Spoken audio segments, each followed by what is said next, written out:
আমি আগে থেকেই দেখেছি নিভান আর তাসনিমের সম্পর্ক।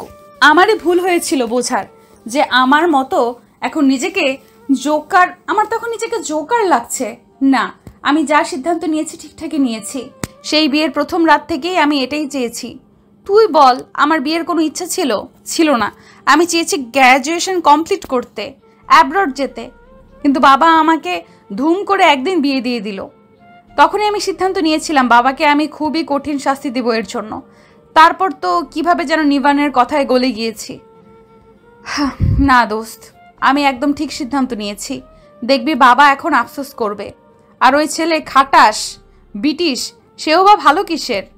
রাত বিরেতে জাস্ট ফ্রেন্ডের বাসায় গিয়ে তাকে জড়িয়ে ধরা, বউকে না জানিয়ে যাওয়া। হি চিটেড অন মি। মাহি মুখ বিকৃত করে আরিয়ার মতো করে বলল, হি চিটেড অন মি? তুই কথা বলে দেখছিস ভাইয়ার সাথে? এক পাশেরটা শুনলে দেখলে হবে, অন্য পাশেরটা কি তোর বাপে শুনবে? তাদের কথাবার্তার মাঝেই কোত্থেকে নিভান এলো। সে যেন আরিয়াকেই খুঁজছিল। আরিয়া তাকালো নিভানের দিকে। নিভানের অবস্থা ভয়াবহ, বিধ্বস্ত, চোখ লাল, চুলগুলো এলোমেলো। নিভানের দিকে তাকাতেই আরিয়ার চোখে ভেসে উঠল গতকালকেই সেই দৃশ্য। সাথে সাথেই তার চোখ মুখ শক্ত হয়ে গেল। নিভান ধুকপুক বুকে এগিয়ে আসতেই আরিয়া ঝট করে উঠে দাঁড়ালো। আরিয়াকে এভাবে উঠে দাঁড়াতে দেখেই মাহি চমকে তাকালো। নিভান কাছে এসে বলার চেষ্টা করলো, আরিয়া, আমার কথাটা শোনো। তুমি আমার কথা না শুনেই ভুল বুঝছো। আরিয়া শক্ত কণ্ঠে বলল, আমাদের সব কথাবার্তা শেষ। বলেই যেতে হাঁটা ধরতেই নিভান আরিয়ার হাত আঁকড়ে ধরলো, বোঝাতে চাইল, কিন্তু আরিয়া এক রোখার মতো কিছু শুনল না। শেষে ধমকে উঠে বলল, you know Nivan, you are a shit. যেমন তেমন শিট না, হুমায়ুনের ভাষায় 4-5 দিন পুরনো বাসি শিট, যার উপর একটা মাছি ভনভন করে উঠছে। আর সেই মাছি কে জানেন? তাসনিম। আর এইসব শিটের আশেপাশেও আমি পা মারাই না। আরিয়ার এমন কথায় নিভান বিস্ময়ের সাথে তাজ্জব বনে গেল। অন্য সময় হলে এই চরম অপমান সে গিলত না, এখন গিলল। তাজ্জব গলায় বলল, আমি কেন শিট হতে যাব আজব? আপনি প্লিজ যান তো এখান থেকে, সরুন, আর আমার পেছনে পেছনে আসবেন না। বলেই আরিয়া গটগট করে হেঁটে চলে গেল। নিভান কিছু মুহূর্ত ভ্যাবলার মতো দাঁড়িয়ে রইল, যেন সে হিসেব মেলাতে চেষ্টা করলো সে শিট কেন হতে যাবে। তারপরে হঠাৎ কিছু মনে পড়েছে এমন ভঙ্গিতে আরিয়ার পিছু পিছু ছুটল। তাদের এই কর্মকাণ্ড এতক্ষণ অনেকেই ঘাড় ঘুরিয়ে দেখছিল। কৌতূহল দমন করতে না পেরে দুজন মেয়ে এসে মাহিকে অবাক গলায় জিজ্ঞেস করলো। মাহি তাদের দিকে তাকিয়ে জোরপূর্বক হাসলো, হেসে বলল, জি বাংলার মেগা সিরিয়াল এখন বিরতি চলছে, কিছুক্ষণ পর আবার শুরু হবে। আমার এত ধৈর্য নেই এসব নাটক দেখার, আজীব কাজ কারবার। আরিয়া গটগট করে হাঁটতে হাঁটতে গেটের কাছে চলে এলো। একটা সিএনজি ডেকে তাতে উঠে বসতেই পাশে ধুম করে কোত্থেকে উড়ে এসে নিভান চলন্ত সিএনজিতে বসে পড়ল। নিভানকে দেখে আরিয়া চোখ বড় বড় করে তাকালো। বিপরীতে নিভান নরম গলায় বলল, নাও উই ক্যান টক। কিসের টক? কোনো টক ঝাল কিছু নেই। আপনি কে? আল্লাহ, মামা দেখুন, এই ছেলেটা জোর জবরদস্তি সিএনজিতে উঠে পড়েছে, আমাকে বিরক্ত করছে। আপনি থামান। সিএনজিওয়ালা মামা গাড়ি থামালেন। ঘাড় ঘুরিয়ে নিভানের উদ্দেশ্যে বললেন, কি মামা, সমস্যা কি? মাইয়া মানুষ দেখলেই বিরক্ত করবার মন চায়, ঘরে মা বোন নাই? সিএনজিওয়ালা মামার কথায় নিভান বাক্যহারা হয়ে গেল যেন। আরে মামা, এটা আমার বিয়ে করা বউ। এটা কিসের বিয়ে করা বউ? মামা, আমি চিনি না এনাকে, প্লিজ ওনাকে নামান। বিয়ের যদি এতই শখ থাকে তো জান না, ফাসনিমের নামে কত শত জাস্ট ফ্রেন্ড আছে আশেপাশে, বিয়ে করে সারাদিন হাত ধরে বসে থাকুন, আমাকে ছাড়ুন। তারপর মামার দিকে তাকিয়ে কাঁদো কাঁদো গলায় বলল, মামা, এই লোকটাকে আমি চিনি না, প্লিজ নামতে বলুন। তারপর যা হলো তা ঘটল খুব দ্রুত। সিএনজি মামা এক প্রকার গণপিটুনি খাওয়ার হুমকি দিয়ে নিভানকে সিএনজি থেকে নামিয়ে দিল। মাঝ রাস্তায় হতবাক হয়ে চেয়ে থাকা নিভানকে ফেলে আরিয়া সেই সিএনজি করে পাশ কাটিয়ে চলে গেল। যাওয়ার সময় একটা গা জ্বালানো হাসি দিয়ে গেল। ভাবখানা এমন যে, পল্টুর নাতি বল্টু, আমার সাথে চিট করা না, আরিয়া রাহমানের সাথে এবার থাকো পড়ে, ওইটাই তোমার জায়গা। আকাশ কুমোট অন্ধকার, ঠান্ডা হাওয়া বইছে। জানালার পাশে আরিয়া বসে এক দৃষ্টিতে তাকিয়ে আছে বাহিরে। ঘড়ি অনুযায়ী এখন বিকেল, তবে ঘড়ি না দেখলে বোঝার উপায় নেই এখন বিকেল না সন্ধ্যা। গতকালের তীব্র বর্ষণের পর সকাল এসেছিল ঝলমলে রোদ নিয়ে। দুপুর গড়াতেই আকাশে শুরু হলো কালো মেঘেদের আনাগোনা। তারপর ঝড়ো হাওয়া বয়ে এক পশলা বৃষ্টি হলো, ধরণীকে ভিজিয়ে দিয়ে গেল বৃষ্টি জলে। তারপর থেকেই আকাশ অন্ধকার হয়ে আছে। সেই অন্ধকার আকাশের দিকে তাকিয়ে দীর্ঘশ্বাস ছাড়ল। নিভান তার সাথে দেখা করতে বাসায় এসেছিল। সে দরজা লাগিয়ে রুমে বসেছিল, দেখা করেনি। আরিয়ার সাক্ষাৎ না পেয়ে অবশেষে হতাশ হয়ে সে চলে গেছে। আরিয়া বরাবরই কাটছাট কথাবার্তার মেয়ে। অন্যান্য মেয়েদের মতো না করতে পারে ন্যাকামি, আর না মুখ বুঝে কিছু মেনে নিতে পারে। জাহানারা বেগমের ধারণা আরিয়া নারকেলের মতন, উপরে শক্ত ভেতরে নরম। কিন্তু আরিয়া জানে সে এতটাও নরম নয়। নিজের জিনিস নিয়ে সে খুবই পজিটিভ। যেটা তার সেটা শুধু তারই। তাতে অন্য কেউ হাত দিলেও আরিয়ার তুমুল মেজাজ খারাপ হয়ে যায়। যদি তার কিছুতে একটুখানিও অন্য কেউ ভাগ বসাতে আসে, তবে সেই কিছুটাকেই আরিয়া তীব্রভাবে প্রত্যাখ্যান করে, ছুঁড়ে ফেলে।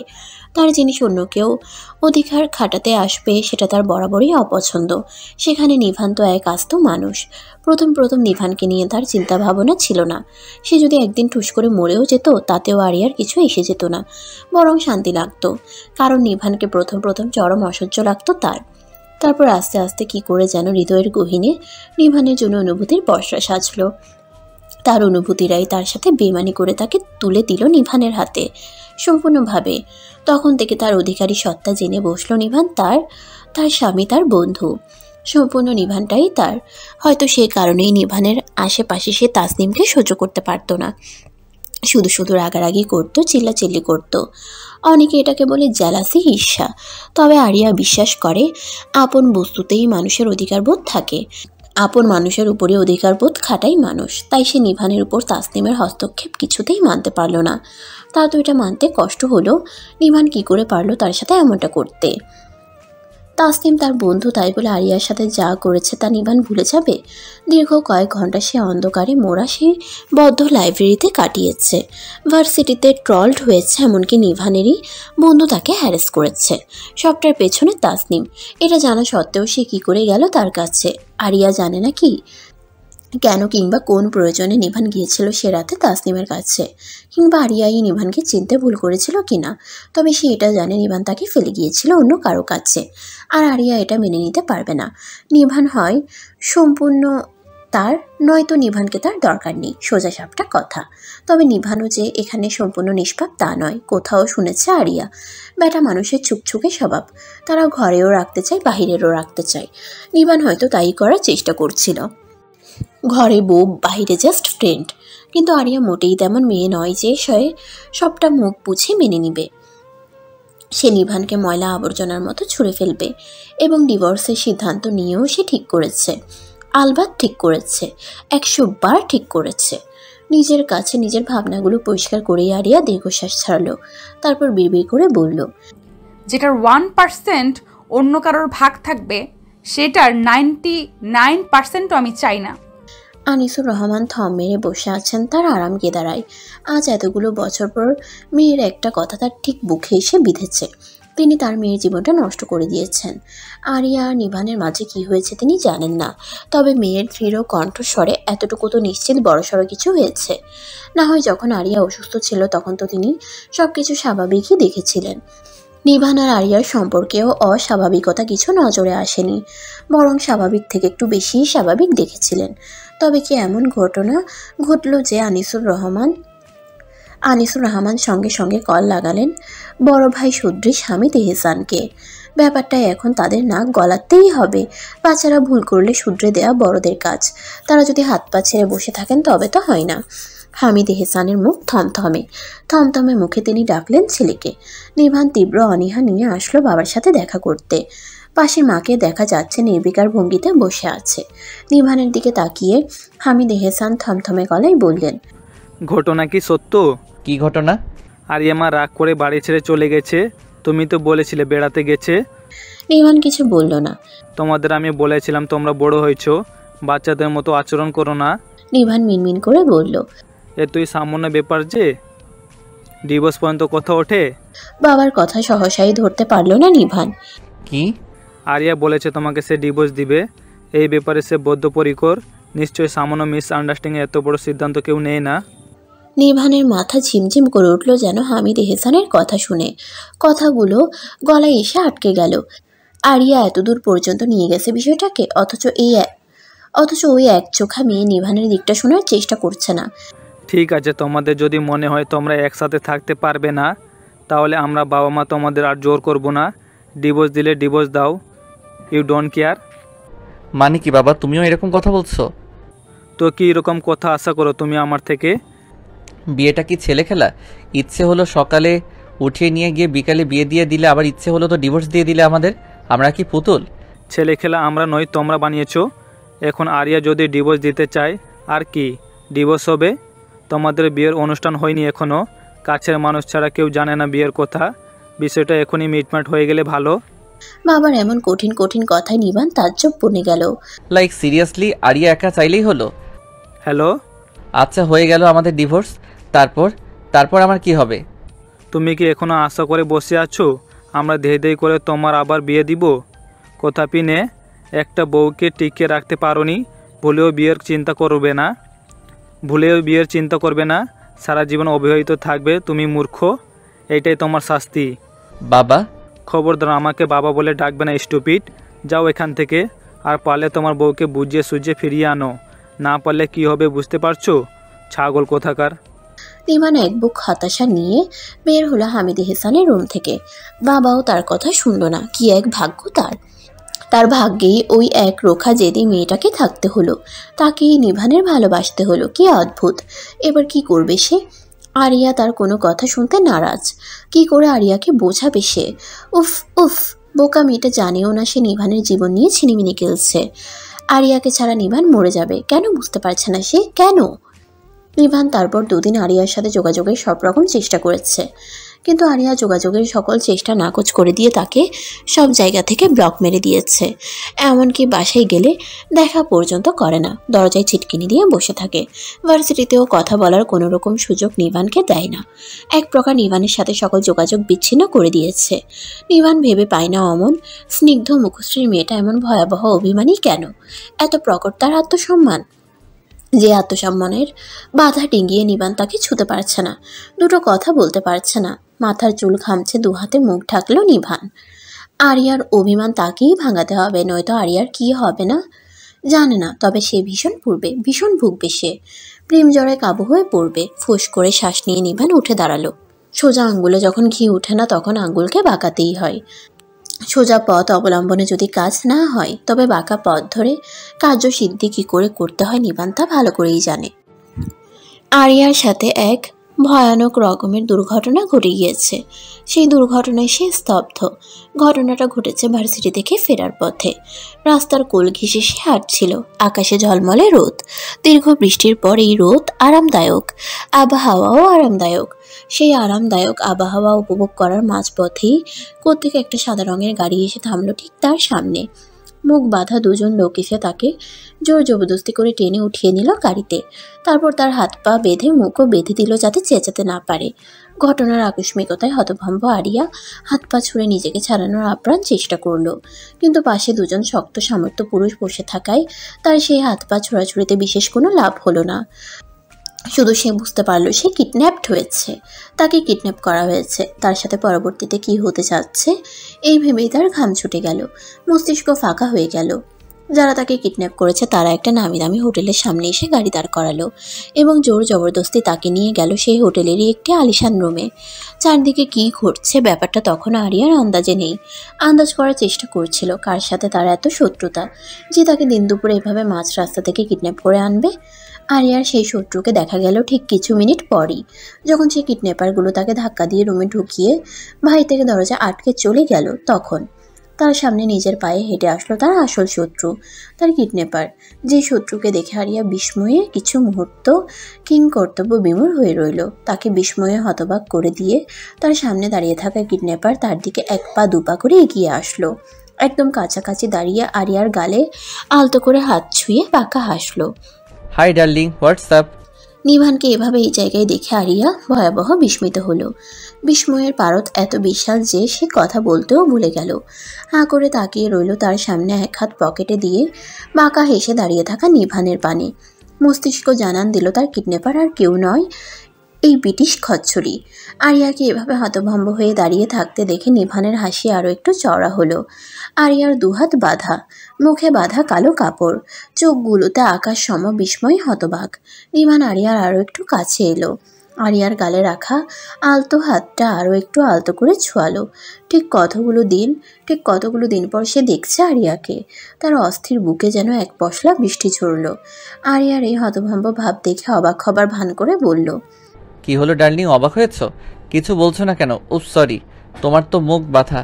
বলেই আরিয়ার মুখের উপর থেকে কালো কাপড় খুলে দিল, যেটা গলায় অলংকারের মতো তখন ঝুলে রইল। এবার যেন আরিয়ার হুঁশ ফিরল। ঝটকা মেরে সরে গিয়ে জ্বলে উঠে নিভানের দিকে অগ্নিদৃষ্টি বর্ষণ করে তাকালো। সেই তাকানোতেও নিভান হাসলো। তোমার এত তেজ কেন বলো তো ডার্লিং? অবশ্যই লাভ দ্যাট। আরিয়া এবার প্রায় চেঁচিয়ে বলল, আপনার সাহস কি করে হয়? আপনি আমাকে কিডন্যাপ করেন, এভাবে উঠিয়ে আনেন? নিভান ঠোঁট উল্টে বলল, এছাড়া তোমার সাথে কথা বলার আর কোনো উপায় ছিল না। আপনি আমার হাত খুলুন। সরি সোনা, এখন পারবো না, আরো কিছু সময় অপেক্ষা করো। আপনি আমাকে উঠিয়ে এনেছেন কেন? কথা বলতে। তাহলে আমার হাত খুলছেন না কেন? নিভান আবারও ঠোঁট উল্টালো। কে জানে আবারও ঠাস করে যদি চর মেরে বসো। সেদিন যে দুটো দিয়েছিলে, উফ কি মারাত্মক। আচ্ছা তোমার হাত কি তুলো? না হয় কারো হাতের চর এত নরম হয় কি করে? আরিয়া এবার মুখ বিকৃত করে তাকালো। নিভানের কথাবার্তা আজ কেমন অন্যরকম ঠেকছে তার কাছে। ঠিক কেমন যেন এটা নিভান নয়, অন্য কেউ। আরিয়া চটকে সরে যাওয়ায় নিভান আলমারির সাথে ঠেস হয়ে দাঁড়িয়েছে। আরিয়াকে সরু চোখে তাকিয়ে থাকতে দেখে নিভান বলল, আমাকে কি আজকে একটু বেশি হ্যান্ডসাম লাগছে? আরিয়া সহসাই নিভানের কথার মানে বুঝতে পারল না। অস্ফুটে বলে উঠল, এই যে তুমি কেমন ড্যাব ড্যাব করে তাকিয়ে আছো। অবশ্য তুমি তাকাতেই পারো, বউ তাকাবে না তো আর কে তাকাবে? শুধু তাকানো না, চাইলে আরো অনেক কিছুই করতে পারো। মানে? নিভান এবার চুলগুলোকে ব্যাক ব্রাশ করে আবারও আরিয়ার দিকে এগিয়ে এলো। নিভানকে ওভাবে আগাতে দেখে আরিয়া পেছানো শুরু করলো। পেছাতে শেষ অবধি গিয়ে ঠেকলো বন্ধ দরজাতে। নিভান এক হাত দরজায় রেখে আরিয়ার দিকে একটু ঝুঁকে বলল, দেখো এই রুমে কেউ নেই, তুমি আর আমি। এরকম একা থাকলে দুষ্টু দুষ্টু ভাবনা আসবে, এটাই স্বাভাবিক। আর এরকম একা রুমে স্বামী স্ত্রীরা কি করে জানো? কি? ওই দিন রাতে যা করে। নিভানের পুরো বাক্য শেষ হতে না দিয়েই আরিয়া পা দিয়ে পাড়া দিয়ে বসলো নিভানের পায়ে। ব্যথায় কুকিয়ে উঠলেও মুখটা জোরপূর্বক হাসি রাখার আপ্রাণ চেষ্টা চালালো নিভান। বহু কষ্টে বলল, কি হয়েছে ডার্লিং? আপনি খুবই অশ্লীল। এতদিনে বুঝলে? এতদিন যে ভালো মানুষের মুখোশ পরেছিলেন, বুঝবো কি করে? চিটার কোথাকার। নিভান আহত গলায় বলল, এভাবে বলো না, আমি চিট করিনি। ওহো, ঘরে বউ রেখে বাহিরে ললনার কাছে যাওয়া, ওটাকে চিট বলে না? তাহলে কি বলে ওটাকে? মহান কর্ম। তুমি তো আমার কথাই শুনতে চাইছো না। তোমার সাথে আমি কতবার কথা বলতে চেয়েছি, এতটা একরোখা কেন তুমি আরিয়া? কি কথা বলতে চাইছিলেন? সব তো দেখা শেষ, আর কি কথা থাকবে? আমি সেদিন রাতে কেন ওখানে গিয়েছিলাম? এটা আবার বলার কি আছে? আমি তো দেখছি, তাই না? দুজনকে কিভাবে জড়িয়ে ধরেছিলেন, কোয়ালিটি টাইম স্পেন্ড করছিলেন। আমি গিয়েই তো বাধাটা দিলাম। তুমি ভুল বুঝছো, আমরা নর্মালি। ও আচ্ছা, কফি হাতে হাত ধরে। বলতে আরিয়ার জ্বলন্ত চোখেই ছলছল করে উঠল পানি। রেগে গেল। যেরকম কথার এক পর্যায়ে মানুষ কেঁদে দেয় তেমন। নিভান দেয়ালে সজোরে আঘাত করে বলল, উফ উফ উফ, তুমি আমার কথা কেন শোনো না আরিয়া? প্রতি উত্তরে আরিয়া ছলছলে অথচ জ্বলন্ত দৃষ্টিতে তাকালো। নিভান সোজা হয়ে দাঁড়িয়ে চুল খামচে ধরে বড় করে শ্বাস নিল। তারপর বলল, ওকে, লেটস ওয়েট। যা বোঝানোর তোমাকে সে এসেই বোঝাবে। বলেই কাকে যেন কল করলো। তারপর নিশ্চুপতা। আরিয়া পরিষ্কার ঝকঝকে মেঝেতেই বসে পড়েছিল। কিছুক্ষণ পর নিভান নিঃশব্দে গিয়ে আরিয়ার হাতের বাঁধন খুলে দিল।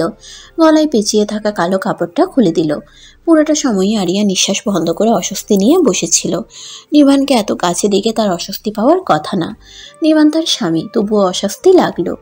অথচ নিভান হঠাৎ তার কি যে হলো, আরিয়ার কাছাকাছি এসে তার গভীর দৃষ্টি গিয়ে ঠেকলো আরিয়ার গালে, মুখে, গলায়, কপালে লেপ্টে থাকা চূর্ণ চুলগুলোয়, অধর জোড়ায়। হুট করেই তীব্র এক ইচ্ছে জাগলো তার মনে, ওই অধর দুটো ছুঁয়ে দেওয়ার ইচ্ছে। নিভানকে এভাবে গভীরভাবে তাকিয়ে থাকতে দেখে আরিয়াও তাকালো, এবং যেন থমকে গেল সে নিভানের চোখে। শত রাগের পরেও সে আচমকা ডুবে গেল চোখ জোড়ায়। কত মুহূর্ত পার হলো ঠিক জানা নেই। হঠাৎ তখনই কেউ একজন দরজায় কড়া নাড়ল। সেই কড়া নাড়ার শব্দে হুঁশ ফিরল দুজনের। নিভান দ্রুত উঠে দাঁড়ালো। দরজা খুলতেই ভেতরে প্রবেশ করলো তাসনিম। তাসনিমকে দেখে আরিয়া প্রথমে অবাক, পরে তীব্র ক্রোশ নিয়ে ঝট করে উঠে দাঁড়ালো। তারপর অগ্নি দৃষ্টি নিক্ষেপ করলো নিভানের দিকে। তাচ্ছিল্য হেসে বলল, ও, তার মানে গার্লফ্রেন্ডকেও ডেকেছেন এখানে? তাসনিমের চোখ মুখ শুকনো। সে বসে আছে রুমের একদিকে রাখা সোফায়, আর তার থেকে কিছুটা দূরে সফেদ চাদরের বিছানায় বসে আছে আরিয়া। তার ভাবভঙ্গি এমন যে সে খুবই বিরক্ত। তাসনিমকে তার বিষের মতো লাগছে। যখন তখন বিরক্তির বাঁধ ভেঙে সে উঠে চলে যাবে। নিভান হাত বাজ করে আলমারির সাথে হেলান দিয়ে দাঁড়িয়ে আছে। দীর্ঘক্ষণ নিশ্চুপতার পর আরিয়া অধৈর্য গলায় বলল, আমাকে কি এখানে নীরবতা পালনের জন্য আটকে রাখা হয়েছে? আরিয়ার প্রশ্নে নিভান তাসনিমকে কঠিন চোখে কিছু ইশারা করলো। তাসনিমের চোখ মুখ আরো একটু শুকিয়ে গেল। মিয়ে যাওয়া গলায় বহু কণ্ঠে উচ্চারণ করলো, I am sorry Maria, sorry for everything. তাসনিমের সরি শুনে আরিয়া কপাল কুঁচকালো। কি? আমি সরি তোমার সাথে যা যা করেছি তার জন্য। আরিয়া হাসলো, যেন তাসনিম খুবই মজার কথা বলেছে। হাসতে হাসতে নিভানকে বলল, তো আপনারা কি চাইছেন? আমি আপনাদের কর্মকাণ্ডের জন্য আপনাদের ক্ষমা করে দেই, আর আপনারা তারপর আপনাদের মতো। আরিয়াকে কথা শেষ করতে না দিয়ে তাসনিম বলল, তুমি শুধু শুধু ভুল বুঝছো আরিয়া নিভানকে। এখানে নিভানের কোনো দোষ নেই। যা করার আমি করেছি। সেদিন রাতে আমি সুসাইডের ভয় দেখিয়ে নিভানকে ডেকেছিলাম। আমি জোরপূর্বক জড়িয়ে ধরেছিলাম। বিশ্বাস করো, সে তো চলেই যেতে চাইছিল, কিন্তু আমি, আর ওই ছবিটাও, ওটাও আমিই পাঠিয়েছিলাম তোমার কাছে। জড়িয়েও ধরেছিলাম এই কারণে, যাতে ছবিটা দেখিয়ে তোমাদের মাঝে ভুল বোঝাবুঝি ক্রিয়েট করতে পারি। এটা আমার আগে থেকেই প্ল্যান করা ছিল। নিভানকে সুসাইডের ভয় দেখিয়ে আটকে রেখেছিলাম। ভেবেছিলাম এভাবে হয়তো আমি ওকে পেয়ে যাব। কিন্তু দেখো, এত কিছুর পরও সেদিন শুধু সে তোমার কথাই ভাবছিল। তুমি অপেক্ষা করছো, তুমি টেনশন করছো। ওয়েট, তো তখন অমন একটা ঘৃণিত কাজ করার পর এখন আপনার হঠাৎ বোধোদয় হলো? ব্যাপারটা কি? সরিও বলছেন? আমি নিভানকে ভালোবাসি, এটা সত্যি। আমি এটা হাজারবার উঁচু গলায় বলতে পারি। আমি নিভানকে ভালোবেসেছিলাম। তোমার আগে আমি নিভানকে ভালোবেসেছিলাম। কিন্তু আমি যাকে ভালোবেসেছি সে আমায় ভালোবাসেনি। সে ভালোবেসেছে তোমাকে। যে কয়দিন তুমি ওর সাথে যোগাযোগ বন্ধ রেখেছো, পাগল পাগল হয়ে গিয়েছিল ও। আমি ওকে যেমনি পেতে চাই ঠিক তেমনি ওর ওই অবস্থা আমি সহ্য করতে পারছিলাম না। তাই আমি আজ এসেছি সব ক্লিয়ার করতে। আমি তোমাদের জীবন থেকে সরে যাব, দূরে চলে যাব, অনেক দূরে। শেষের কথাটা বলার সময় তাসনিমের গলা ভেঙে এলো। কান্নারা ঠিকরে বেরিয়ে আসতে চাইল। সেগুলোকে গিলে সে আবারও বলল, আমি ইউএস চলে যাচ্ছি। আশা করছি তোমাদের সাথে আমার আর দেখা হবে না। তাই যা যা হয়েছে তার জন্য পারলে আমাকে ক্ষমা করে দিয়ে নিজেদের সম্পর্ক নষ্ট করো না। বলেই তাসনিম উঠে দাঁড়ালো। ব্যাগ হাতে নিয়ে বেরিয়ে যাবার জন্য দরজার কাছে গিয়েও একবার তাকালো নিভানের দিকে। তারপর খুবই কাতর গলায় বলল, আমাকে কখনো ভালোবাসিসনি মানলাম, বন্ধু তো ছিলি। আমাকে শেষবারের মতো এগিয়ে দিয়ে আসবি না? তাসনিমের কথায় নিভান এবার সোজা হয়ে দাঁড়ালো। অস্বস্তি নিয়ে তাকালো আরিয়ার দিকে। আরিয়ার চোখ মুখ ঝলমলে। একটু আগের রাগটা আর তার মধ্যে নেই। হঠাৎই আরিয়া উঠে দাঁড়ালো। তাসনিমের কাছে এসে ডাকলো, শুনুন।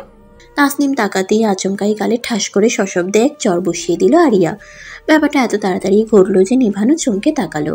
তাসনিম গালে হাত দিয়ে অবিশ্বাস্য দৃষ্টিতে তাকিয়ে রইল, যেন সে বিশ্বাস করতে পারছে না এই মাত্র সে তার সামনে দাঁড়িয়ে থাকা তার থেকে ছোট বয়সী মেয়েটা থেকে চর খেলো। আরিয়া সে দৃষ্টি উপেক্ষা করে হাসি মুখে বলল, এটা ছিল আমার এবং হাজবেন্ডের মাঝে এই ভুল বোঝাবুঝি সৃষ্টি করার জন্য। এই কাজ না করলে আমি ঠিক শান্তি পাচ্ছিলাম না। আজ যদি এই চরটা না মারতাম আপনাকে, তাহলে আমি সারা জীবনই মন খুঁতখুত করতো। একটা অপূর্ণ ইচ্ছে থেকে যেত। 2 দিনের এই দুনিয়ায় কোনো ইচ্ছে অপূর্ণ রাখতে নেই। অ্যান্ড আমি একদমই এই কাজের জন্য দুঃখিত নই। আর কোনো দিন যেন আমি আপনাকে আমার এবং আমার হাজবেন্ডের আশেপাশে না দেখি। Got it? এত বড় অপমানের পর তাসনিমের চোখ মুখ লাল হয়ে গেল। নিভানের দিকে তাকালো অভিযোগ নিয়ে, কিন্তু নিভানকে দেখে মনে হলো না এ নিয়ে তার মাথা ব্যথা আছে, বরং মনে হলো আরিয়ার কাছে সে মুগ্ধ। শুধু মুগ্ধ না, অতি মুগ্ধ। আরিয়া তাকে আমার হাজবেন্ড বলে সম্বোধন করেছে, এতেই যেন সে আকাশে উঠছে। তাসনিম আর এক মুহূর্তও দাঁড়ালো না, দাঁতে দাঁত চেপে মাথা ভর্তি অপমান নিয়ে সেখান থেকে গটগট করে বেরিয়ে গেল। তাসনিম বেরিয়ে যেতেই আরিয়া এসে আবারও বিছানায় বসলো। এবার হাত পা ছড়িয়ে বসেছে, তার মধ্যেই একটা সুখী সুখী ভাব বিরাজ করছে, যেন সে এই মুহূর্তে খুবই আনন্দের একটা কাজ করে এসেছে। নিভান তখনও বিস্মিত হয়ে চেয়ে আছে। সে ঠিকই ভেবেছিল এই মেয়ে একেবারেই আর 5টা মেয়ের মতো নয়, সে সবসময় জিততে পছন্দ করে, হারতে না। আর না মুখ মুছে কিছু মেনে নেয়। নিভান দীর্ঘশ্বাস ফেলল এই ভেবে যে তার কপালে অশেষ দুর্ভোগ আছে ভবিষ্যতে। নিভানকে এভাবে হা করে তাকিয়ে থাকতে দেখে আরিয়া চোখে মুখে কৃত্রিম বিরক্তি নিয়ে বলল, কি জীবনে সুন্দরী মেয়ে দেখেননি? এভাবে ভ্যাপলা কান্দের মতো তাকিয়ে আছেন কেন? আরিয়ার কথায় নিভান এগিয়ে এসে বলল, সুন্দরী তো অনেক দেখেছি, কিন্তু এমন মারকুটে সুন্দরী দেখিনি। তুমি যে কথায় কথায় এভাবে ঠাসঠুস চর মেরে বসো এটা তো জানতাম না। আরিয়া ভ্রুকুচকে অসন্তোষ গলায় বলল, কেন, আপনার কি খারাপ লাগছে নাকি আমি তাসনিমকে চর মেরেছি বলে? No, she deserve it. I know she deserve it. উফ, এখন অনেক শান্তি শান্তি লাগছে। আমি জানতাম এসবও ইচ্ছে করে করেছে আমাদের মাঝে ভুল বুঝাবুঝি ক্রিয়েট করার জন্য। সস্তা সিরিয়ালের মতো সস্তা পরিকল্পনা। ভেবেছি কি আমি বুঝতে পারবো না? নিভান হতবাক হয়ে বলল, তো তুমি যখন বুঝতেই পেরেছিলে তাহলে আমার সাথে এমন করলে কেন? আমার তো কোনো দোষ ছিল না, এতগুলো দিন আমাকে কেন এই মরণ যন্ত্রণা দিলে? নিভানের প্রশ্নে আরিয়া দুম করে উঠে দাঁড়ালো। একদম নিভানের সামনাসামনি এসে দাঁড়িয়ে চোখে চোখ রেখে বলল, এটা আপনার শাস্তি আমাকে রেখে তাসনিমের কাছে যাওয়ার জন্য, অ্যান্ড ইউ ডিজার্ভ ইট। নিভান যেন এবার বাকরুদ্ধ হয়ে গেল আরিয়ার কথায়। মেয়েটা এত ডেঞ্জারাস কেন? সে কি জানে এই কয়দিন নিভানের উপর ঠিক কী গেছে? বিষ ব্যথায় ডুবেছিল, প্রতি মুহূর্তে অসহ্য যন্ত্রণায় কাতরেছে। জানে সে এরপর থেকে যদি আর কোনো মেয়ে আপনার দিকে নজর দিয়েছে তো জেনে রাখুন এই আরিয়ার থেকে খারাপ আর কেউ হবে না, বুঝেছেন? আরিয়ার এমন কথায় এবার নিভান বেশ মজা পেল, ঠোঁট উল্টে বলল, রমণীরা চোখ দিলে আমি তো আর কিছু বলতে পারি না, সবার চোখে তো আমি শাটার লাগিয়ে রাখতে পারবো না, তাই না? আরিয়া আচমকাই নিভানের শার্টের কলার ধরে টেনে বলল, দরকার পড়লে গায়ের ট্যাগ নিয়ে ঘুরবেন, আঠা দিয়ে চিপকে দিবেন গায়ে আমি বিবাহিত, ঘরে বউ আছে, প্লিজ কেউ নজর দিবেন না। দুনিয়ার সকল রমণী আমার বোন লাগে, আমার জিনিসে কেউ নজর দিবে এটা কিন্তু আমি মোটেও বরদাস্ত করব না নিভান আহসান। আমি জিনিস হয়ে গেলাম? হ্যাঁ হলেন, আমি জিনিস, একান্তই আমার জিনিস, আমার আমার এবং আমার। আরিয়ার এমন বাঘিনী রূপে নিভান হতভম্ব হয়ে তাকিয়ে রইল। একটা মেয়ে এত পজিটিভ হতে পারে তার ভালোবাসার মানুষকে নিয়ে, এটা নিভানের জানা ছিল না। হয়তো পৃথিবীর সকল রমণীই এমন, না সকল রমণী নয়, শুধু তার রমণীই এমন। তার নিভান হাসলো, দুষ্টু হেসে নিজে এক কদম এগিয়ে গিয়ে বলল, তাহলে চলো প্রমাণ দেই আমি যে আসলেই একান্তই মিসেস এহসানের জিনিস। নিভানের আচমকা এভাবে তাকানোতে আরিয়া এবার ভরকে গেল। তারপর কয়েকবার চোখের পলক ফেলে তাকালো নিভানের দিকে।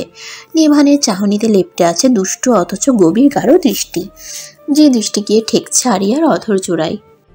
কি বলছো বাবা? ডিভোর্স? আমি না বললাম আমাদের মাঝে সব মিটে গেছে, ডিভোর্স টিভোর্স ভুলে যাও। আনিসুর রহমান গম্ভীর মুখে তাকালেন মেয়ের দিকে। জাহানারা বেগম যথারীতি তার পাশে অসহায় মুখে বসে আছেন।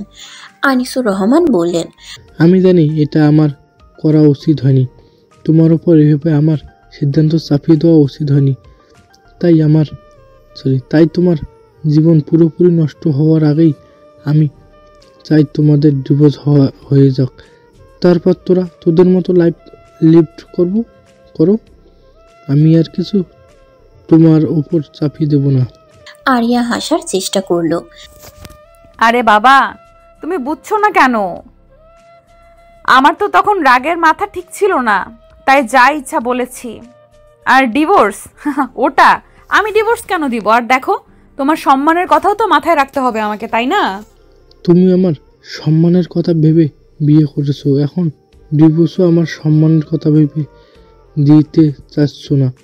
আমি বুঝতে পারছি মা, তোমাদের ঠিক আসলে সংসারটা হচ্ছে না। এখন একটাই সলিউশন, ডিভোর্স। উফ বাবা বোঝার। আমার হামিদ সাহেবের সাথে কথা হয়েছে, আমি বলছি ডিভোর্সের কথা, তিনি আমার কথা মানতে নারাজ। এক পর্যায়ে উত্তেজিত হয়ে গেলেন। অফিসে আমার থেকে উচ্চপদ ছিলেন তিনি। আমাকে ঝাড়ি দেওয়া তার রোজকার অভ্যাস। কথাবার্তার এক পর্যায়ে তিনি আমাকে উত্তেজিত হয়ে ইডিয়ট বলছেন, আমাকে ছাগলের সাথে তুলনা করছেন এবং দিনে 2 বেলা কাঁঠাল পাত খাওয়ার উপদেশ দিয়েছেন। আরিয়া হতবাক হয়ে বলে উঠল, হ্যাঁ? আমি বলছি, আমি ছাগল হলে আপনি গরু, আসুন একসঙ্গে কাঁঠাল পাতা খাই। সিরিয়াসলি বাবা, তুমি এই কথা বলেছ? উনি বয়সে তোমার কত বড়? তিনি আরও বলেছেন, আমার সাথে সম্বন্ধ করে তিনি ভুল করেছেন। আরিয়া আতঙ্কিত গলায় জিজ্ঞেস করলো, তুমি কি বললে? বলেছি, আপনার সেই ভুলকে সঠিক করার জন্যই আমার মেয়ে আপনার ইডিয়েট ছেলেকে ডিভোর্স দিবে। আরিয়া আহত গলায় বলল, বাবা তুমি নিভানকে ইডিয়েট বললে? আরিয়ার কথার ভঙ্গি এমন যে তার বাবাকে ছাগল বলায় সে খুব একটা বিচলিত নয়, অথচ নিভানকে ইডিয়ট বলায় তার হৃদয় ভেঙে যাচ্ছে। আনিসুর রহমান শান্ত গলায় বললেন, হামিদ সাহেব বলেছেন, তোমার মেয়ের আগে আমার ছেলে তোমার ঘরে ডিভোর্স লেটার পাঠাবে, কিন্তু তা হতে দেব না। আমি উকিলের সাথে কথা বলেছি। আরিয়া এবার অসহায় চোখে মায়ের দিকে তাকালো। মা তার থেকেও অসহায় চোখে তাকালেন মেয়ের দিকে। আরিয়া মাকে বলার চেষ্টা করলো, দেখো না মা, বাবা কি বাচ্চাদের মতন ঝগড়া করছে। তারপর আনিসুর রহমানের দিকে তাকিয়ে কাঁদো কাঁদো গলায় বলল, বাবা আমি ডিভোর্স দিব না। অবশ্যই দেবে, আমি দিয়ে হব। কি আশ্চর্য, বিয়েও তুমি আমাকে জোর করে দিয়েছিলে। হ্যাঁ, ওই ভুল এখন শুধরাবো। বাবা আমি নিভানকে ডিভোর্স দিব না। দেবে? আমি বিষ খাবো, তবুও দেব না। মেয়ের কথায় আনিসুর রহমান স্ত্রীর দিকে তাকিয়ে বললেন, যাও তো বিষটা। তার আগেই জাহানারা বেগম তেতে উঠলেন, নেই বিষ, এখন আর নেই বিষ, যে আমি কেন খেয়ে মরি না। আনিসুর রহমান স্ত্রীর কথায় ভ্রুক্ষেপ করলেন না, শান্ত চোখে আরিয়ার দিকে তাকিয়ে বললেন, মা, আজ তো বিষ নেই, তুমি দোকান থেকে কিনে খেতে পারো, তবে অবশ্যই মেয়াদ দেখে কিনবে। আরিয়া অসহ্য গলায় বলল, উফ, তোমাদের ডিভোর্সের এত শখ জাগলে তোমরা করো না ডিভোর্স, আমাকে কেন টানছো? ভাল লাগে না। শুধু শুধু আমার এই পরিবারটাকে নাটকবাজ বলি, আশ্চর্য। উফ। বলেই আরিয়া সারা শরীর ঝাঁকিয়ে প্রায় চেঁচাতে চেঁচাতে চলে গেল। তার যাওয়ার পানে এক পলক দেখে আনিসুর রহমান দীর্ঘশ্বাস ছাড়লেন। তারপর শান্ত ভঙ্গিতে চশমাটা পরে পেপার মেলে ধরলেন। তারপর আবারও তাকালেন আরিয়ার যাওয়ার পানে। এবার তার চোখে খেলে গেল অদ্ভুত এক কৌতুকের ঝিলিক। আপনার বাবা আমার বাবাকে ইডিয়ট বলেছেন কেন? ছাগলও বলেছেন। আরিয়ার কথায় নিবান যার পরনায় বিস্মিত হয়ে মোবাইল বাম কান থেকে ডান কানে নিল। তারপর বলল, তোমার বাবাও তো আমার বাবাকে গরু বলেছে আসুন একসাথে কাঁঠাল পাতা খাই। বাবা খুব চটে আছে, বলছিল আমাদের নাকি ডিভোর্স দেওয়াবে। কি আশ্চর্য। আরিয়া এবার দুঃখী দুঃখী মুখে একবার বাহিরে তাকালো। সে বসে আছে বারান্দায় তার পাখির খাঁচার মতন দোলনাটিতে। বাহিরে ঝিরিঝিরি বাতাস বইছে, আকাশে মেঘও ডাকছে থেকে থেকে। মনে হয় বৃষ্টি আসবে। অন্ধকার আকাশ হতে চোখ সরিয়ে আরিয়া ঠোঁট উল্টে হাতে থাকা বইয়ের কভার নখ দিয়ে খুঁড়তে খুঁড়তে বলল, আমার বাবাও খুব সিরিয়াস, আর একবার বাবা যা বলে তাই করে। আমার বিয়েও তো এইভাবেই দিয়েছিল, এখন ডিভোর্সও। নিভান আটকে উঠে বলল, এখনো ডিভোর্স মানে কি? তুমি তোমার বাবার কথায় আমাকে ডিভোর্স দিয়ে দিবে আরিয়া? নিভানের কথায় আরিয়া জোরে জোরে মাথা দুলালো। না না, তা বলিনি। কি আশ্চর্য মানুষেরা, ইচ্ছে হলো জোর করে সকালে এনে বিকেলে ধরে বেঁধে বিয়ে দিয়ে দিল, আবার ইচ্ছে হলো ডিভোর্সও জোর করে দেওয়া হবে। আমরা কি পুতুল? How ridiculous. আপনি এত উত্তেজিত হচ্ছেন কেন? আপনার বাবাও উত্তেজিত হয়ে আমার বাবাকে ঝাড়ি মেরেছে, যার কারণেই তো এমনটা হয়েছে, না হলে কিছুই হতো না। তাই আর তোমার বাবা যে আমার বাবাকে অসম্মান করেছে, বয়সে কত বড় জানো আমার বাবা তোমার বাবার থেকে? এই আপনি তোমার বাবা কি করছেন? তো তোমারও তো শ্বশুর হয়, তুমি কেন আপনার বাবা করছো? আপনি আমার সাথে ঝগড়া করছেন কেন? আজও তুমি আমার সাথে ঝগড়া করছো? আরিয়া দীর্ঘশ্বাস ছেড়ে বলল, এখন আমরাও যদি ওনাদের মতন ঝগড়া করি তাহলে তো হবে না। We have to be matured. Nivan হাতে থাকা চায়ের কাপের দিকে তাকিয়ে দুঃখী দুঃখী গলায় বলল, চায়ের অভাব বোধ করছি খুব। আজ বউয়ের সাথে সাথে চাটাও চলে গেছে, কেউ এখন আমাকে আর চা বানিয়ে খাওয়ায় না। তারপর নিঃশব্দে চায়ের কাপে চুমুক দিল। আরিয়ার এবার দুঃখ হলো, ইস, নিভান নিশ্চয় তার বিরহে কতদিন চা খায় না। তাই সে দুঃখী গলায় বলল, আচ্ছা আমি আপনাকে এসে চা বানিয়ে খাওয়াবো। নিভান ঠোঁট উল্টে বলল, কখন আসবে তুমি? এই এক কাজ করো তো, কাল চলে আসো না। বুড়োগুলো তাদের মতন ঝগড়া করুক, আমরা আমাদের মতো সংসার করি। আরিয়া মাথা নাড়ল। আইডিয়া মন্দ না, কিন্তু আপনি আমার বাবাকে বুড়ো বললেন কেন? আরিয়ার হঠাৎ এমন ধমকে নিভানের গলায় চা আটকে গেল, কাশি উঠে গেল। কাঁচতে কাঁচতে নিজের মাথায় নিজে চাপড় মারতে লাগলো। আরিয়া বলল, আমার বাবা এখনো কত হ্যান্ডসাম, চুলও পাকেনি, 2-1টা হয়তো সামনে পাক ধরেছে, তাই বলে তো বুড়ো হয়ে যায়নি। আচ্ছা আচ্ছা বাবা, সরি। তোমার বাবা হলেন লিওনার্দো ডি ক্যাপ্রিও। তোমার বাবা, সরি, আমার মহামান্য শ্রদ্ধেয় শ্বশুর মশাইকে বুড়ো বলা আমার অপরাধ হয়েছে। এবার ঠিক আছে? নিভানের কথার ভঙ্গিতে আরিয়া ফিক করে হেসে দিল। তারপর দীর্ঘক্ষণ চলল কথা দুজনের। এই রাগ তো এই ঝগড়া, আবার কখনো খিলখিলানো হাসি ভেসে এলো বারান্দা থেকে।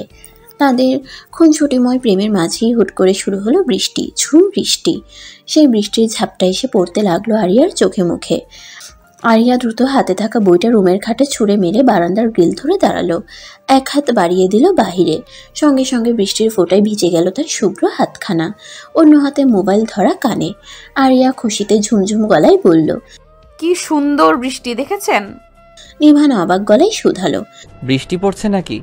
আরিয়া অসন্তোষ হলো, অসন্তোষ গলায় বলল, বাইরে ঝুম বৃষ্টি, অথচ আপনি জানেন না? নিশ্চয়ই ল্যাপটপে মুখ গুজে বসে আছেন, জানবেন কি করে? নিভান দ্রুত ল্যাপটপটা এক পাশে সরিয়ে পাশে জানালার পর্দা উল্টে তাকালো। আসলেই বৃষ্টি হচ্ছে। বৃষ্টিতে শহর ভিজে একাকার। নিভান দ্রুত জানালার গ্লাস খুলে দিল। সঙ্গে সঙ্গে বাহির থেকে হু হু করে তার মুখে ঝাপটা মারল ঠান্ডা বাতাস আর মাটির সোদা গন্ধ। সেই গন্ধ নিভানের বুকের ভেতর যেন সুরসুরি দিল। আবেশে দুচোখ বন্ধ করে নিল সে। তখনই ওপাশ থেকে আরিয়া রিনরিনে কণ্ঠে গুনগুনিয়ে উঠল কোনো একটি গান। বৃষ্টির শব্দ ছাপিয়ে বৃষ্টির রিনঝিন তালের সাথে সুর মিলিয়ে আরিয়া দরদি কণ্ঠে গেয়ে উঠল, আমার হিয়ার মাঝে লুকিয়েছিলে, দেখতে আমি পাইনি, তোমায় দেখতে আমি পাইনি, আমার হিয়ার মাঝে লুকিয়েছিলে। সকাল সকাল ঘুম ভাঙতেই আরিয়া বেশ ফুরফুরে মেজাজ নিয়ে নাস্তা সারল। আকাশে ঝলমলে রোদ, রোদের সাথে আরিয়া এক বিশেষ সখ্যতা রয়েছে। ঝুম বৃষ্টি দেখলে যেমন তার মন ভালো হয়ে যায়, তেমনই ঝলমলে রোদ দেখলেও তার মন ভালো হয়ে যায়। আরিয়া ক্যালেন্ডার দেখল এবং অবাক হয়ে লক্ষ্য করলো বর্তমানে চলছে শরৎকাল, অথচ আবহাওয়া বর্ষাকাল আর গ্রীষ্মের মতন। চায়ের কাপ হাতে ঠোঁট উল্টালো আরিয়া। ওয়েদারও তার ফ্যামিলির মতন, এক্কেবারে নাটকবাজ। এই যে তার মতো বিবাহিত এক রমণীকে জোর করে বেঁধে আটকে রাখলো, এটা কি ঠিক হলো? তার তো স্বামী আছে, শ্বশুরবাড়ি আছে, এটা কে বোঝাবে তাদের? চরম হতাশা নিয়ে আরিয়া দীর্ঘশ্বাস ছাড়ল। তারপর চুমুক দিল চায়ের কাপে। আনিসুর রহমানের কড়া নির্দেশ, আরিয়ার বাড়ি থেকে বের হওয়া বন্ধ। ডিভোর্সের আগে নো ভার্সিটি। কে বলতে পারে তার একটা মাত্র মেয়ে যদি পালিয়ে শ্বশুরবাড়ি চলে যায়? ভাবখানা এমন যে আসলে আরিয়া বিয়ের জন্য আরিয়াকে আটকে রাখা হয়েছে। ভার্সিটিতে যাওয়া বন্ধ। কে বলতে পারে মেয়ে যদি বাপের মান সম্মান ডুবিয়ে প্রেমিকের হাত ধরে পালিয়ে যায়, কি এক কেলেঙ্কারি না হবে? অথচ হতাশার ব্যাপার হলো তাকে আটকে রাখা হয়েছে ডিভোর্সের জন্য। আরিয়া আবারও হতাশ নিঃশ্বাস ফেলল। মধ্যাহ্নের ভোর শেষে আরিয়া বসেছিল বারান্দায়, তার ঝোলাটায় হাতে বই। তখনই কল এলো মাহির। কল ধরতেই সে উত্তেজিত কণ্ঠে চেঁচিয়ে উঠল, আরু আরু আরু। আরিয়া শান্ত কণ্ঠে জিজ্ঞেস করল, কি হয়েছে? আরে আজ যে কি জিনিস তুই মিস করলি, উফ, আসলি না কেন তুই ভার্সিটিতে? মুহূর্তে আরিয়ার চোখ মুখ কালো হয়ে গেল। নিশ্চয়ই আজ মজার কিছু হয়েছে ভার্সিটিতে। সারা বছর সে যাবে, কিচ্ছু হবে না। একটা দিন কোনো কারণে গেল না, দেখা যাবে সেদিনই রাজ্যের সব মজার কাণ্ড ঘটে গেল এবং সে খুবই সুন্দরভাবে সেগুলো মিস করে গেল। আরিয়া জিজ্ঞেস করলো, কি হয়েছে? আরে জানিস না, ওই যে রুকসানা ম্যাম আছে না? তারপর মাহি কল কল করে বলে গেল সেই ম্যাম সংক্রান্ত মজার কাহিনী। ভার্সিটিতে কি কি হয়েছে, কোন কোন ক্লাসমেট এক্সপোজ খেয়েছে, কার সাথে কার ঝগড়া হয়েছে, ব্রেকআপ হয়েছে, প্যাচআপ হয়েছে, সব টানা সব কিছু বলা শেষে মাহি আবার উত্তেজিত গলায় শুধালো, আসলি না কেন? আরিয়া দুঃখী দুঃখী গলায় বলল, বাইরে যাওয়া বন্ধ আমার। কেন? আরিয়া তার ডিভোর্স সংক্রান্ত সকল কথা বলার পরে মাহির চোখ মুখ কুচকে বলল, মাথা খারাপ আসলে কার? তোর বাপের না ওই নিভানের বাপের? এই বাপ কি? সম্মান দিয়ে কথা বল। আর নিবান কি তোর ভাইয়া হয়? ওহো ভাইয়া, আগে তো তুই নিজেই খাটাস বিটিস নিভাই না, আরো কত কি বলতি, মাঝে মাঝে গালিও দিতেও, দুবার ভাবতি না? ওটা অতীত। হ্যাঁ সেটাই, এখন তো আমাদের আরো প্রেমে হাবুডুবু কাটছে। কথা হলো, তোদের প্রেমে তোদের বাপের বাগড়া দেওয়ার মানেটা কি? মানে তাদের ইচ্ছা হইলে তারা দিক না ডিভোর্স তাদের বউদের, তোদের টানে কেন? আরিয়া ঠোঁট উল্টালো, হতাশ নিঃশ্বাস ফেলে ভাবলো আসলেই কি সমস্যা তাদের। পরবর্তীতে আরিয়া আরও দুবার বের হওয়ার চেষ্টা করেছিল। প্রথমবার তার মা বাবার অন্যতম চামচা মারিয়া আটকেছে, সে বসেই ছিল দরজার কাছাকাছি। আরিয়াকে বের হতে দেখে হঠাৎই তার সামনে এসে এক হাত বাড়িয়ে গম্ভীর মুখে বলল, তোমার বাইরে যাওয়া যাবে না। আরিয়া তখন চোখ পাকালো, শক্ত কণ্ঠে বোনকে বলল, সর সামনে থেকে। মারিয়া মাথা নাড়ল। তোমার বাইরে যাওয়া নিষেধ। আরিয়া তখন বোনকে শাসালো, মারিয়ার বাচ্চা, সর সামনে থেকে। তোর কলিজা কত বড়, আমাকে আটকাস? তোর বয়স দেখেছিস? নাক টিপলে দুধ বের হবে। আমাকে অসম্মান করছিস বড় বোনকে? কত বড় সাহস! প্রথমত আমার নাক টিপলে দুধ বের হয় না, এই দেখো টিপলাম, বের হয়নি। দ্বিতীয়ত মা বলেছে তোমাকে পাহারা দিতে, মায়ের নির্দেশ। হ্যাঁ, মা বলেছে? কে বলেছে আমি জানি না ভেবেছিস? সর। তখনই মারিয়া আচমকা চেঁচানো শুরু করলো, মা মা দেখো আপু বাইরে যাচ্ছে। মারিয়ার চিৎকার শুনে ছুটে আসেন জাহানারা বেগম। আরিয়াকে দেখে ভ্রুকুচকে বলেন, কিরে কোথায় যাচ্ছিস? জাহান নামে। এসবের মানে কি মা? জাহানারা বেগম শান্ত কণ্ঠে বললেন, তোমার বাবা উকিলের সাথে কথা বলেছেন, কালকে কোর্টে যাওয়া হবে। তোমাকে তার আগে বের হওয়া নিষেধ করেছেন। কি আশ্চর্য মা, বাবার সামনে তো তোমার মুখ থেকে একটাও কথা বের হয় না, চি চি করো। আমাদের উপরে যত হম্বিতম্বি। জাহানারা বেগম শক্ত গলায় বললেন, যাও তুমি রুমে যাও। আরিয়া চোখ মুখ কুচকে কাঁদো কাঁদো করে ভাল লাগে না বলে চলে এলো। দ্বিতীয় পদক্ষেপটা নিয়েছিল সন্ধ্যার সময়। তার মায়ের সিসিটিভি ক্যামেরার চোখ ফাঁকি দিয়ে শেষ পর্যন্ত বাইরে বের হয়েও এসেছিল। তাদের দারোয়ানের নাম করিম মিয়া। দুনিয়াতে রোবট টাইপ মানুষ হয় অনেকে, করিম মিয়া ওরকম কেউ। সকাল থেকে রাত অবধি রোবটের মতো একটানা দাঁড়িয়ে থাকে তাদের গেটের সামনে। অপরিচিত কেউ আসলে রোবট কণ্ঠে জিজ্ঞেস করে, আপনার পরিচয় কি? পরিচয় ছাড়া ঢুকতে দেওয়া যাবে না, স্যারের নির্দেশ। আপনার বার্থ সার্টিফিকেট, এনআইডি সব নিয়ে আসুন, তারপর বিবেচনা করছি। এই রোবট করিম তার স্যারের 1 নাম্বার ন্যাওটা।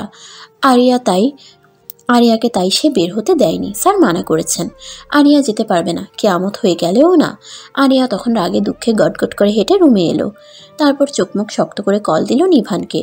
ওপাশ থেকে ফোন রিসিভ হতেই শান্ত গলায় জিজ্ঞেস করলো, আপনি কোথায়? বাসায়। আপনি এক্ষুনি গাড়ি নিয়ে আসুন।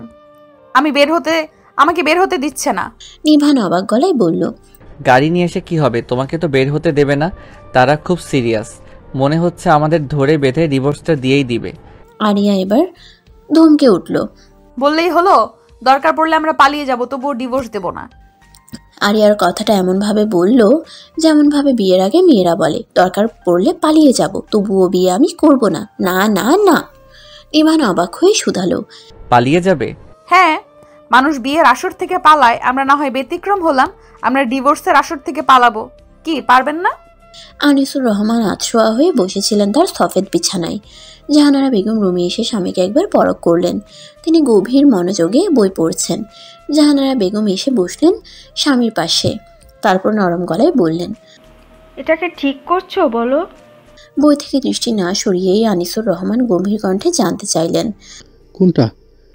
এই যে মেয়েটাকে বের হতে দিচ্ছ না, কোথাও যেতেও দিচ্ছ না, আবার বলছো ডিভোর্সের কথা। মানে কি দরকার বলো? এরকম মজা করার মেয়েটার সাথে?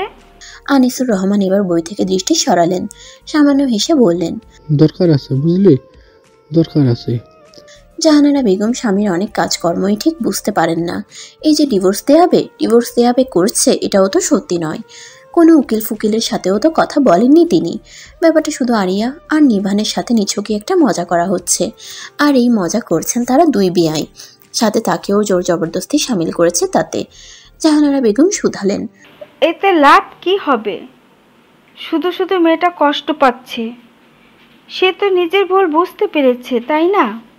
কষ্ট পাওয়া উচিত, মাঝে মাঝে কষ্ট পেতে হয়, মাঝে মাঝে বড় বড় কাজের জন্য এমন মিথ্যাও বলতে হয়, মজা করতে হয়। এই যে তোমার আদরের মেয়ে এত বড় হলো, অথচ ছেলে মানুষই গেল না।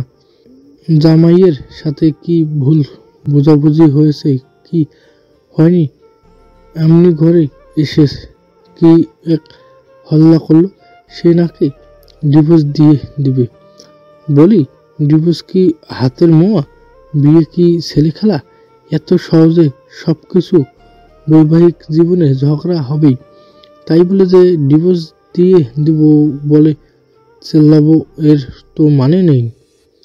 আজ বলেছে এখন না হয় সব ঠিক হয়ে গেছে বলেছে, কাল যদি আবারও ঝগড়া হয় তখন যে আবারও একই কথা বলবে না, এর গ্যারান্টি কে দেবে? তোমার মেয়ে হয়েছে একটা ইডিয়েট, মস্তিষ্ক ভর্তি গোবর। তার মনে হয় ডিভোর্স হলো দোকানের কাটনি। আমরা শুধু তাদের মাথা থেকে এই ডিভোর্স নামক ভূত নামানোর সামান্য চেষ্টা করেছি, যাতে দ্বিতীয়বার ডিভোর্সের কথা বলতে 10 বার ভাবে। হয়েছে তো এবার, তো মেয়েটাকে বুঝিয়ে বলো সবটা। না, সবুর করো জাহানারা, সবুর করো, আমাকেও দেখতে দাও। তারা একে অপরকে জন্য ঠিক কোনো পর্যায় পর্যন্ত যেতে পারে। সহজলভাবে মনেই মূল্যহীন, সহজে পেয়ে গেলে তার মূল্য কেউ বোঝে না। এই যে তোমার মেয়ে আর মেয়ে জামাই, এরা সব সহজে পেয়ে গেছে, তো তাই মূল্যটা ঠিক বুঝতে পারছে না। তাই এবার কষ্ট করে লড়াই করে একে অপরকে পেতে দাও, তবেই না সম্পর্কের গভীরতা বুঝবে, একে অপরের মূল্য বুঝবে।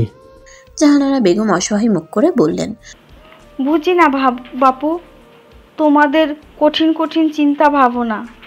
যা ইচ্ছা করো তোমরা দুই ভাই মিলে, আমাকে ছেড়ে দাও।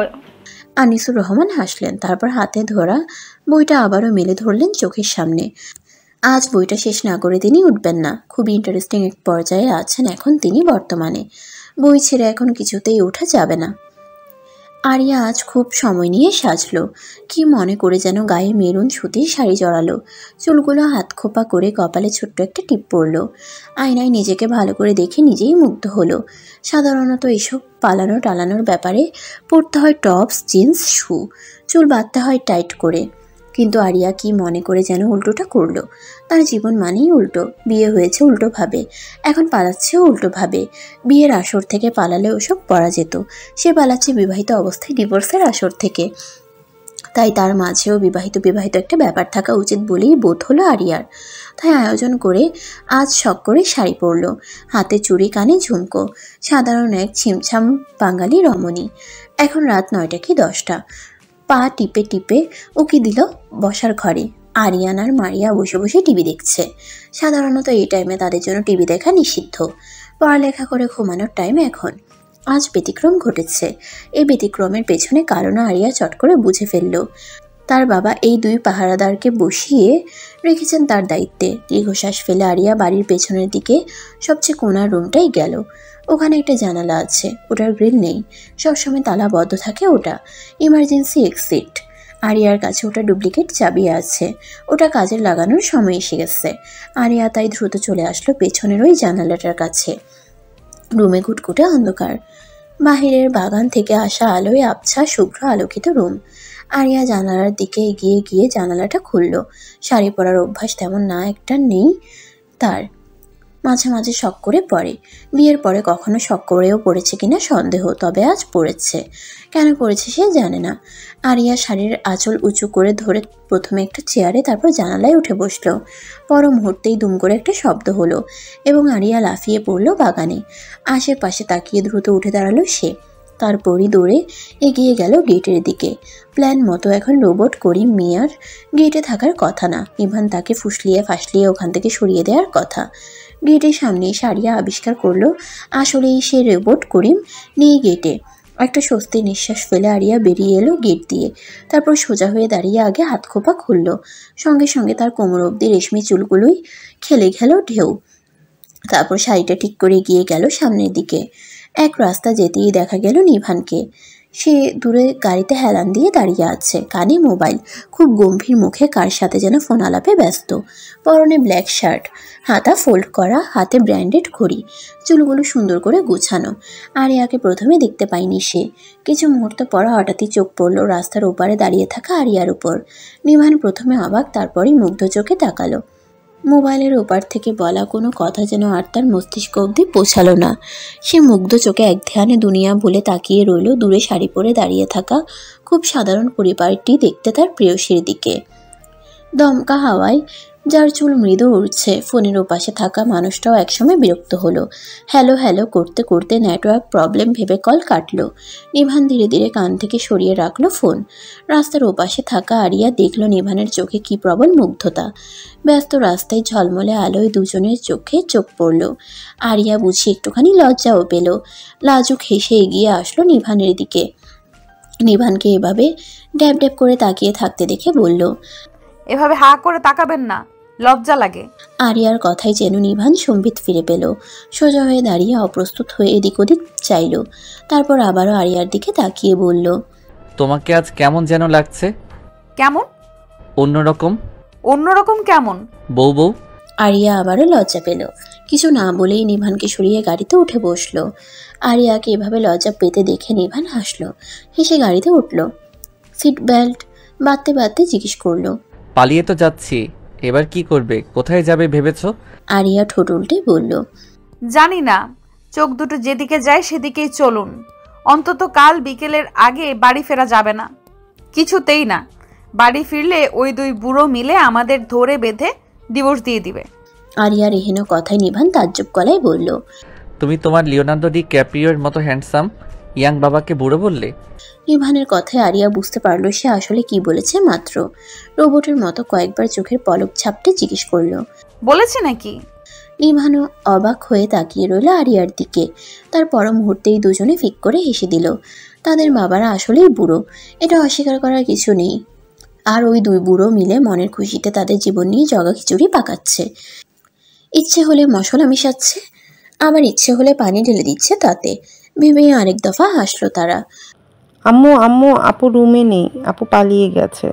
মারিয়ার কথায় জাহানারা বেগম কপাল কুঁচকে তাকালেন। মানে? মানে তুমি বলেছিলে না যে আপুর দিকে খেয়াল রাখতে, যেন বাসা থেকে বেরিয়ে না যায়? আমি খেয়াল রেখেছিলাম, ও দরজা দিয়ে বের হয়নি।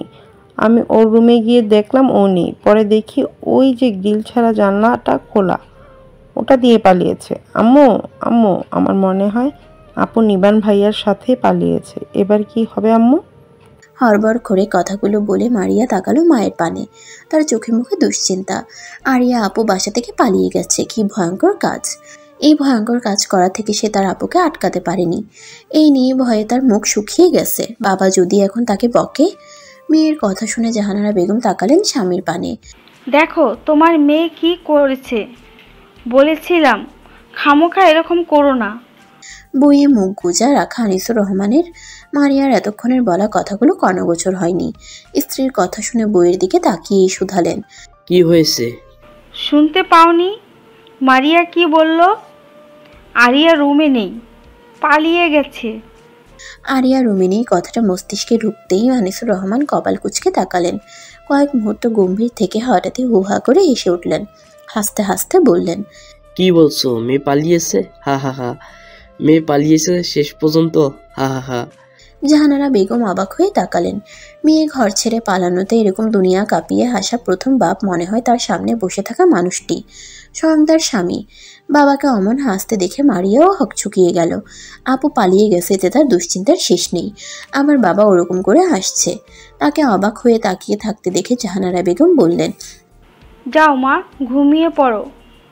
তোমার বাবা পাগল হয়ে গেছে, এত চিন্তার কিছু নেই। তোমার আপু ঠিক আছে, ফিরে আসবে আবার। তুমি গিয়ে ঘুমাও। মায়ের কথা শুনে মারিয়া বাধ্য মেয়ের মতন বেরিয়ে আসলো রুম থেকে। মায়ের বলা কথাটা তাকে আরো দুশ্চিন্তায় ফেলে দিয়েছে। বাবা পাগল হয়ে গেছে। বাবা পাগল হয়ে গেছে কেন? সে শুনেছে অতি শোকে মানুষ পাথর হয়ে যায়, তেমনই কি আপু পালিয়ে গেছে এটা শুনে তবে তার বাবা পাগল হয়ে গেল? আনিসুর রহমানের হাসি তখনও থামছে না। হাসতে হাসতেই মোবাইল নিলেন হাতে, কল করলেন বিআইয়ের নাম্বারে। কল ধরতেই আনন্দিত গলায় বললেন, হামিদ সাহেব, আপনার গুন্দার ছেলে কোথায়? হামিদ এহসান তার হঠাৎ এই প্রশ্নে ভরকে গেলেন। স্ত্রীকে জিজ্ঞেস করলেন ছেলে সম্বন্ধে, তারপরেই বললেন, নিভান তো নাকি বেরিয়ে গেছে কোথাও একটা, কেন বলুন তো? আনিসুর রহমান অতি আনন্দিত গলায় বললেন, আয়োজন শুরু করে দিন অনুষ্ঠানের। ওরা এবার ফিরে এলে বড় করে অনুষ্ঠান করব তাদের বিয়ের। হামিদ এহসান আনিসুর রহমানের কোনো কথাই যেন বুঝতে পারলেন না, অবাক হয়ে শুধালেন, কি হয়েছে খুলে বলবে? হ্যাঁ, ওরা শেষমেশ ডিভোর্সের ভয়ে পালিয়ে গেল। হা হা হা। আনিসুর রহমানের হাসি থামল না। তিনি পাক্কা 1 ঘন্টা হেসে গেলেন।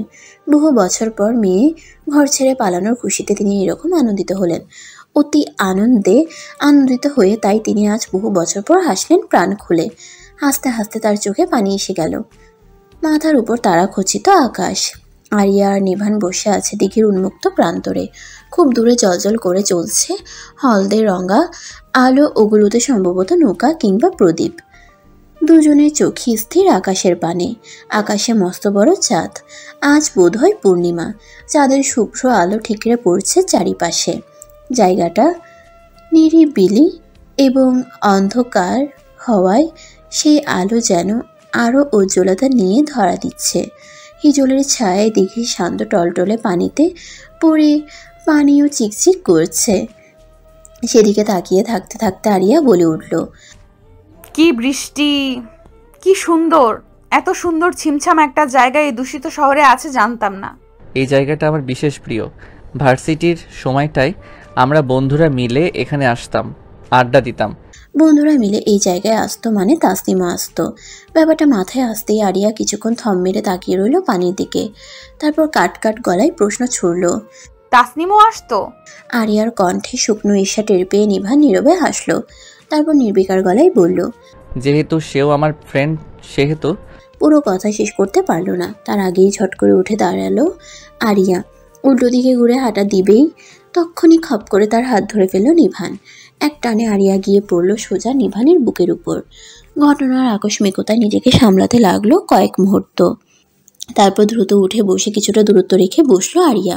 চোখ মুখ কঠিন। নিভান অবাক হয়ে শুধালো, এত রাখছো কেন আজব? আমি রাখছি না। আমি স্পষ্ট দেখতে পারছি তুমি রেগে আছো, নইলে এভাবে উঠে যাচ্ছিলে কোথায়? যেখানে আপনি আর আপনার জাস্ট ফ্রেন্ড বসে মনের সুখে আড্ডা দিয়েছেন, সেখানে আপনার সাথে বসে জ্যোৎস্না বিলাস করার বিন্দুমাত্র ইচ্ছে আমার নেই। নিভান হাসলো। হঠাৎ করেই আবিষ্কার করলো আরিয়া রাগলে তাকে অন্যরকম সুন্দর লাগে। তারপরই নিজেকে শুধরে নিল, না শুধু রাগলে তো নয়, হাসলেও কিংবা যখন লজ্জা পায় তখনও তাকে আলাদা রকম সুন্দর লাগে, কিংবা যখন মুগ্ধ কিংবা জেলাস তখনও।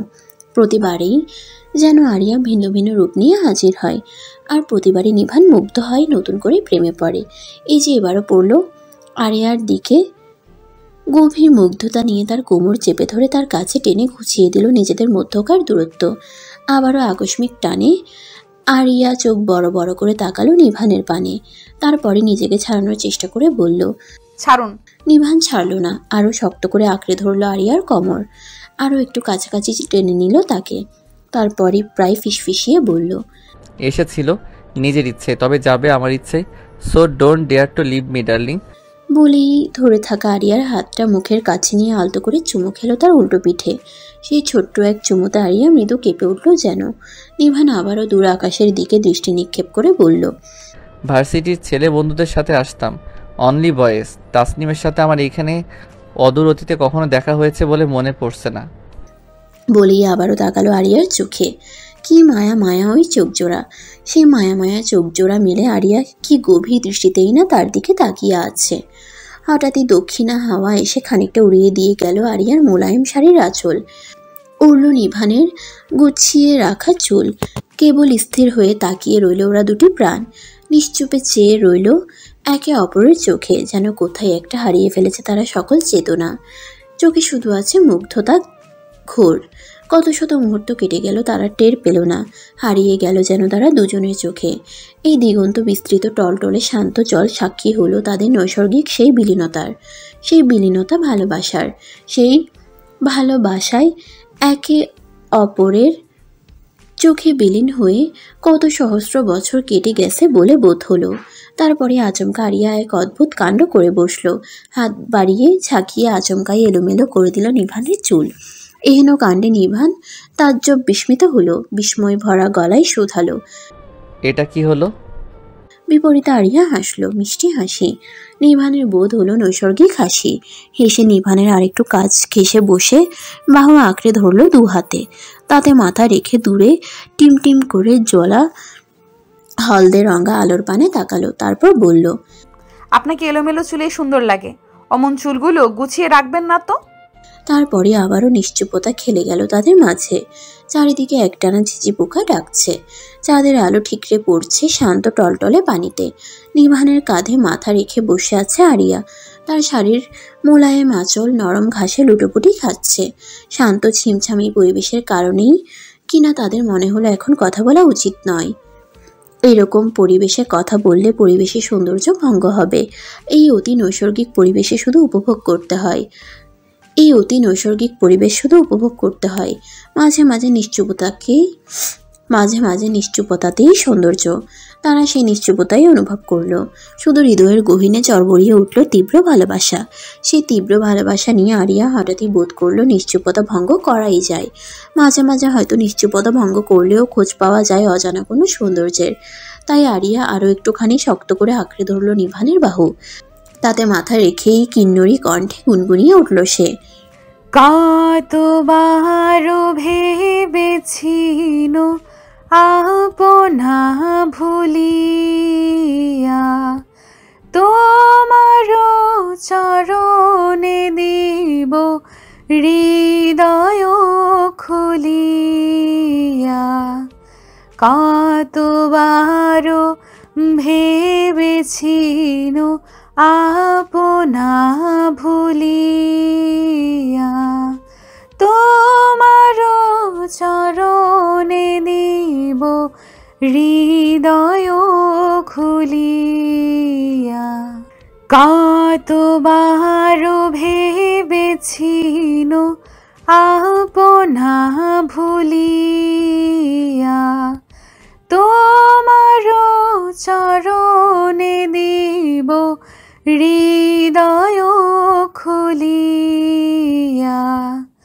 কতবার ভেবেছিল আপনা ভুলিয়া তোমার চরণে দিব হৃদয় খুলিয়া। আমার হিয়ার মাঝে লুকিয়েছিলে দেখতে আমি পাইনি, তোমায় দেখতে আমি পাইনি। আমার হিয়ার মাঝে লুকিয়েছিলে, আমার হিয়ার মাঝে লুকিয়েছিলে দেখতে আমি পাইনি, তোমায় দেখতে আমি পাইনি। আমার হিয়ার মাঝে লুকিয়েছিলে। কতবার ভেবেছিল আপনা ভুলিয়া তোমার চরণে দিব হৃদয় খুলিয়া।